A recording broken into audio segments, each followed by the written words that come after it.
Doctor ortho, अब दर्द भी घुटने टेकेगा।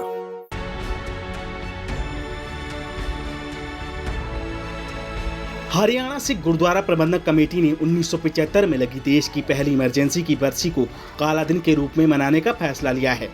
ये कार्यक्रम 24 जून से लेकर 26 जून तक कुरुक्षेत्र के ऐतिहासिक गुरुद्वारा पातशाही छठी में आयोजित किया जाएगा।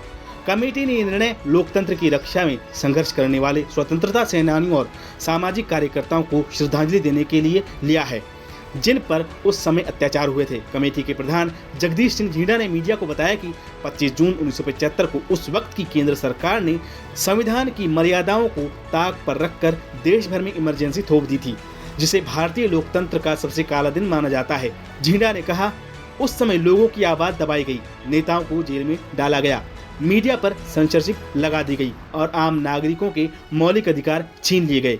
ये लोकतंत्र के खिलाफ सीधा हमला था। हरियाणा सिख गुरुद्वारा प्रबंधक कमेटी की ओर से 24 जून को गुरुद्वारा साहिब में अरदास और अखंड पाठ साहिब का आयोजन किया जाएगा। कार्यक्रम में लोकतंत्र की रक्षा के लिए संघर्ष करने वाले बहादुर लोगों की याद में संगत पूरे हरियाणा और आसपास के राज्यों से इस आयोजन में शामिल होगी। इस विशेष आयोजन का सबसे महत्वपूर्ण दिन 26 जून रहेगा, जब इमरजेंसी के समय जेल जाने वाले नेताओं, सामाजिक कार्यकर्ताओं और आम नागरिकों को सम्मानित किया जाएगा। यह सम्मान उन लोगों को समर्पित होगा जिन्होंने तानाशाही के दौर में लोकतंत्र को बचाने की लड़ाई लड़ी।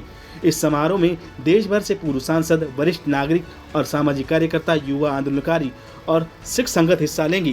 कार्यक्रम को भव्य बनाने और इसकी भावना को राष्ट्रीय स्तर तक पहुंचाने के लिए गुरुद्वारा प्रबंधक कमेटी ने देश के कई बड़े नेताओं को निमंत्रण भेजे हैं।